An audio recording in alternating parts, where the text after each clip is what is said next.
శ్రీ గురుభ్యో నమః. అందరికీ నమస్కారాలండి.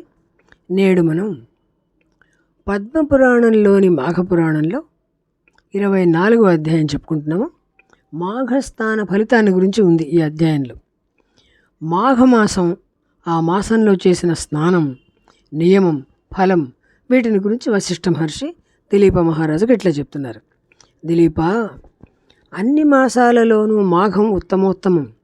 ఆ నెలకు ఉన్న మహిమ ఇంకే నెలకు లేదు. దేవతలకు, పితృదేవతలకు, ఋషులకు ప్రియమైన మాఘమాసం రాగానే పాపాలన్నీ భయపడతాయట.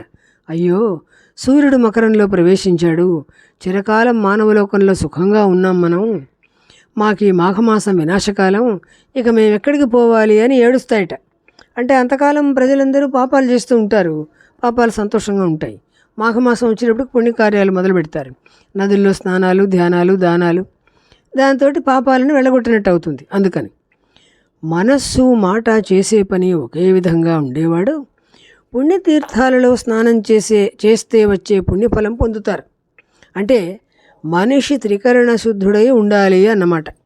అలాగే మాఘ స్నానం, ధ్యానం, దానం వగైరా కూడా త్రికరణ శుద్ధిగానే చెయ్యాలి.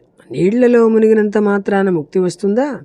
అట్లా అయితే కప్పలు, తాబేళ్లు, చేపలు మొదలైన జలచరాలు గంగా మొదలైన పుణ్య నదులలోనే ఎప్పుడూ ఉంటాయి. మరి వాటికి విష్ణులోకం వస్తుందా? శివ సాయుధ్యం కలుగుతుందా? ఏదీ లేదు, రాదు. ఒక ధర్మ సూక్ష్మం చెబుతున్నాను విను రాజా. మాఘమాసంలో సూర్యోదయ కాలంలో మూర్ఖుడు, బుద్ధిమంతుడు, పామరుడు, విద్వాంసుడు, దొంగ, దొర అనే విచక్షణత లేకుండా ఎవరైనా చల్లటి నీటిలో స్నానం చేస్తే ఆత్మహత్యా పాపం కూడా పోతుంది. ప్రవహిస్తున్న నీటిలోనే మాఘస్నానం చెయ్యాలి. ఆరోగ్యం బాగా ఉన్న బలవంతుడు ఇంట్లో ఉన్న నుయ్యి అంటే బావి అలాంటి వాటి నీటితో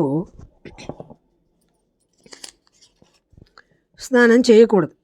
ఊరికి బయట ఉన్న నూతులలో, చెరువులలో చేసిన స్నానానికి వచ్చే ఫలం మధ్యమం.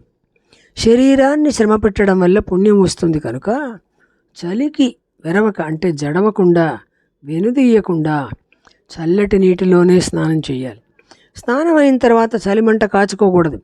బాలుడు, రోగులు, ముసలివాళ్ళు చలిమంట కాచుకోవచ్చు, కానీ సాధ్యమైనంత వరకు ఓర్చుకోవడమే మంచిది. చలిమంట కాచుకునే వాళ్ళు ఎవరైనా అరికాళ్ళు, వీపు, ముఖం, పక్కలు కాచుకోకూడదు. మాఘ స్నానానికి దగ్గరగా నదులు, చెరువులు లేకపోతే పెరట్లో ఉన్న నూతిలోంచి నీళ్లు తోడుకుని సూర్యుడిని ఆవాహన చెయ్యాలి. గంగే చ యమునే, యమునే చేవ గోదావరి సరస్వతి, నర్మదే సింధు కావేరి జలేస్మిన్ సన్నిధిం కురు అని చదువుకుని స్నానం చేస్తే దివ్యనది స్నానం చేసిన ఫలం వస్తుంది. తొలినాడు సాయంకాలం నీళ్లు తోడి ఉంచుకుంటే దానికి గాలి తగలడం వల్ల ఆ నీరు పరిశుద్ధమవుతుంది. ఆ నీటిలో మర్నాడు స్నానం చేయవచ్చు.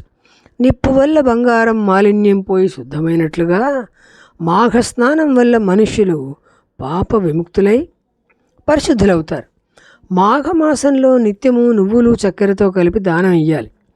చివరి నాడు బ్రాహ్మణులకు షడ్రసోపేతమైన భోజనం పెట్టాలి. ఆ విధంగా చేసిన వాళ్లకు దీర్ఘాయువు, ఆరోగ్యం, ఐశ్వర్యం, విద్య, దేహబలం, కీర్తి, తేజస్సు, సౌభాగ్యం, సౌందర్యం, లావణ్యం, మంచి సంతానం, మంచి మాటలు, మంచి నడవడి అంటే ప్రవర్తన, దయాదాక్షిణ్యాలు, వినయం ఉన్నటువంటి సుశీలైన భార్య, ఇవన్నీ లభిస్తాయి. మాఘమాసంలో అభ్యంగ స్నానం అంటే తలంటు, నిషిద్ధ భోజనం, పాషండ సంభాషణం, పరాన్నం, పరిహాసం, పరనింద, పరుల తప్పులను వెదకడం, అసూయ, పరదారాగమనం, పరధనాశ, పాపహేతువులైన ప్రసంగాలు, దేవ గో బ్రాహ్మణ నింద అస్సలు చేయకూడదు. నియమనిష్టలు కలిగి మౌని అంటే మౌనంగా ఉంటూ ఇష్టదేవతను ధ్యానిస్తూ తరువాత హరిహర బ్రహ్మలను, వినాయకుణ్ణి, సూర్య, అగ్ని, చంద్రులను, దుర్గాదేవిని కీర్తిస్తూ బ్రహ్మచర్యాన్ని అవలంబించి కోపాన్ని చంపుకుని సత్యవ్రతాన్ని పాటిస్తూ ఉండాలి. తల్లిదండ్రులను, గురువులను పూజిస్తూ సదాచారంతో కాలక్షేపం చేయాలి.